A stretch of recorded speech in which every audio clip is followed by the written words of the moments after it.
What's going on, everyone? Dustin Zana with Creating the Difference. Today I'm going to be talking to you about TruCuT sanding pads and using them on a bowling ball spinner. We're going to talk about the correct way to use them as well as some common misuses when using TruCuT. So to start, I've got a fresh 1000 grit TruCuT sanding pad here, and this is going to be paired with TruCuT conditioner. This product will help extend the life of the sanding pads as well as decrease the mess when you're using it on a spinner. And you can also use this product by hand. And then after we're done with the sanding process, I've got a CTD power pad along with some Life After Death, which is our best bowling ball cleaner, and it's also a life extender just to remove any excess liquid or dirt that might be on the surface of the bowling ball. So the first bowling ball here, I am going to put the 1000 grit pad on a CTD surface mitt and then apply some TruCuT conditioner to the pad itself. I'm going to make sure I get the pad plenty wet just to make sure we're not using any parts of this pad dry on the spinner. And this spinner is a 3rd horsepower. So what we're going to do is we're going to start at the top, work our way down, work our way back up, and we're going to do that 3 times on a 3rd horsepower. Down, up, down, up, down, up. And then in between, I'm just going to remove any excess liquid so it doesn't dry. I'm going to flip this over. We'll put the full guide on the screen just so you can see, each pad and what you're supposed to do on a spinner. So for example, with a 1/2 horsepower and this grit, you would do 1 pass. So because it's a 3rd, I'm just going to do 3 passes, and I'm not using a whole lot of pressure. I'm literally feeling like the sanding pad is just barely touching the ball, and I'm just going to complete the process. Any more additional pressure, which we'll talk about a little bit more later, will ruin the sanding pad, and it will not last nearly as long relative to if you were to do the process correctly. And I'm doing 4 sides. So I'll show you those sides here. So what I'm doing is I'm starting with the logo up, flipping it over to do the other logo, fingers up, and then the other side of the fingers up. So we've got one more side here. And I'm using the conditioner in between each sanding just to make sure that it's plenty wet when I'm doing this process. And I can take a little bit of my Life After Death here, just apply it to the surface, make sure this ball is nice and clean and ready for competition.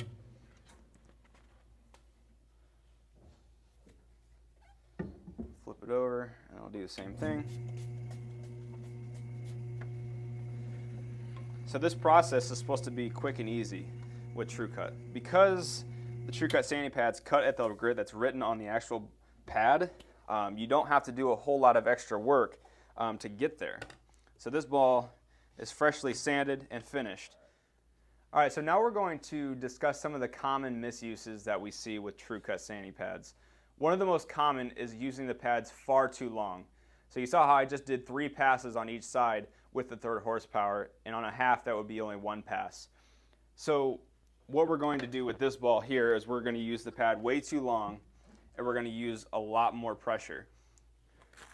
And again, with doing the process right, I just barely feel like I'm touching the ball, and then once I hear the grit touch the ball, that's as much pressure as I use. I don't need a whole lot. So I'm still going to apply plenty of conditioner. And what I'm going to do is I'm going to do this for 30 seconds a side with more pressure.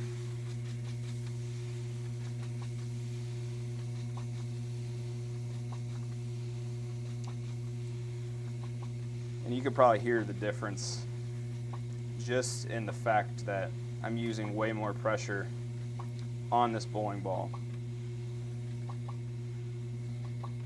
TruCuT sanding pads are meant to cut a bowling ball at the number that's written on the actual pad, but because they cut more aggressively, I don't need to use a whole lot more pressure than really just touching the ball itself.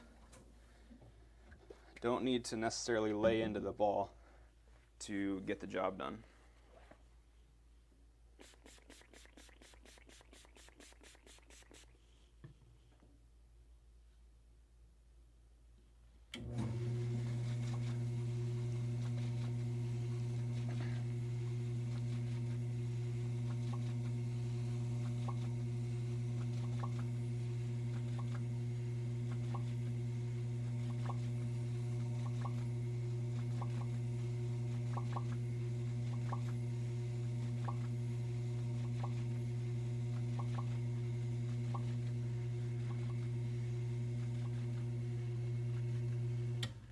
Alright, so the second side is done. And if you're, you own a pro shop, you can use TruCuT on a resurfacing machine.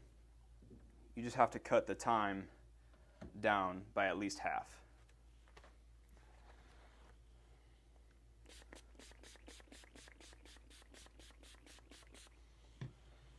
Alright, so let's do the third side.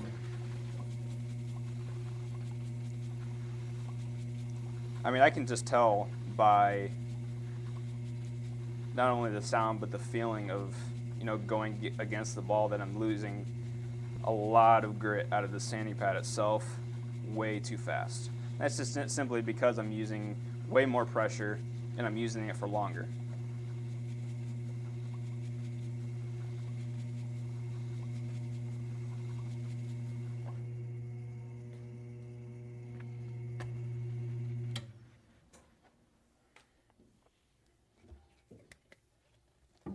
So we got one more side here.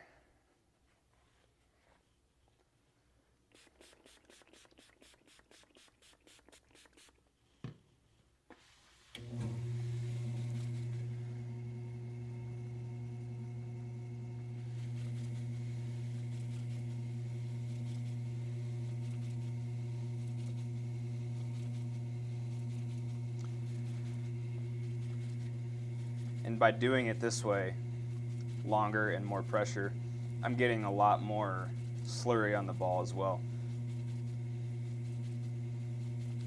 Just because I'm picking up a lot more material, and I can show you the pads and how different they are relative to just doing a couple passes on each side.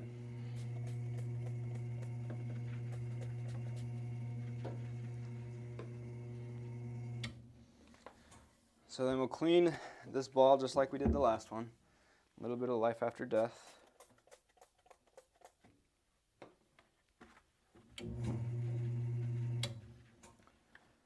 All right, and that is finished. So let's take a look at these pads here real quick. So this pad was a pad that was used correctly. 3 passes on a 3rd horsepower spinner for 1,000 grit. This is the pad that I use for 30 seconds a side with way more pressure. So you can see the overall amount of difference in the material that's been taken out, as well as this pad is starting to load simply because we used it for way too long. So doing this process over time, it's just going to destroy the sanding pad quicker. I might be able to get another 1 or 2 uses out of this pad, but in this pad, I can get another 9 to 11 uses out of it just because I used way less pressure, I used conditioner, and I only did the 3 passes. This is the bowling ball that you did the correct process on, just 3 passes on a 3rd horsepower spinner. And this is the ball that we use for 30 seconds a side with more pressure. So one of the problems with misusing the pad is that you're, 1, not going to get an even cut, and 2, you're going to get way less use out of the pad overall. And I want to show you that here with the CTD ball surface scanner.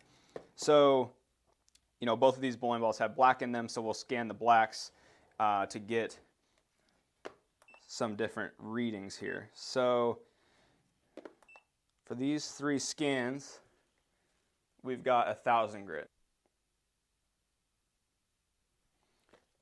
And then for this ball, I can see just by looking at it that some of the parts of the ball that the pad was fresh is different, and then when I got to the last side is different. So I'll scan some black parts over here. just to show you the variation that I'm getting in just these 3 scans.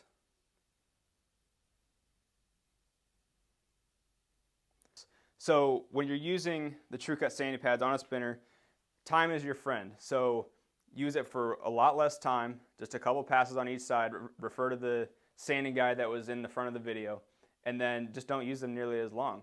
And with less pressure, they'll last you a lot longer. So if you're having more questions, need more information, check us out at ctdbowling.com.